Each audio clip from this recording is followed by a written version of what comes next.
Kaya pwede magbakayan ha. Tikang din ha ginpuliran pakadto ha babanikon mga pera pa ka kilometro. Siguro ito. So tinikangan aton pag-travel para babanikon tikang din ha barangay ginpuliran Balangkayan Eastern Samar. So medyo haraw-harayo ngayon ini pakadto ha babanikon ano. Tapos medyo ako rin nga simentado. So una ko talaga simentado tikang hagin puliran ngadto ha babanikon. Pero yan ha adi na agi na lawat kita hing kalsada pero doon may lubak na liwat, may lamaw pa pero kaya yan. So yada this way babanikon.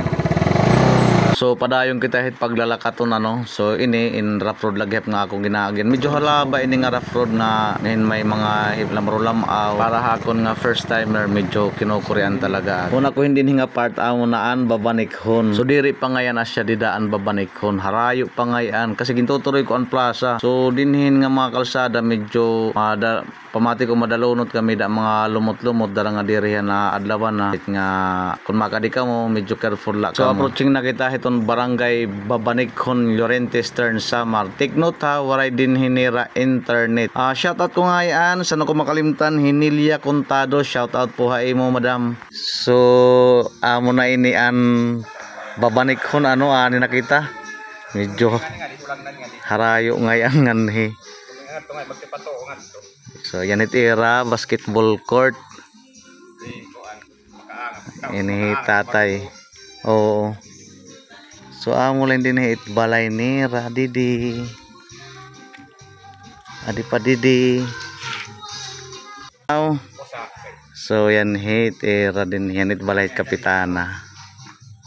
Yan hit stage. So yan hit era simbahan.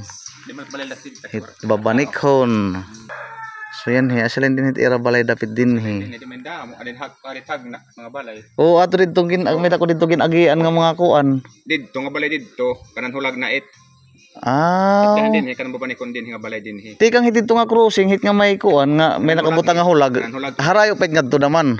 O ato primero nga crossing didto. Oo, nga primero nga crossing. Hulag it. Oo. Puro lugod simento ngadto. Oo, puros lugo it. Kasi kung nga damat nga puro na simento daman ngan he. Yan he ano yun, barangay hall. Shit, barangay hall. Sana kuan ano makalsadahan ngan he.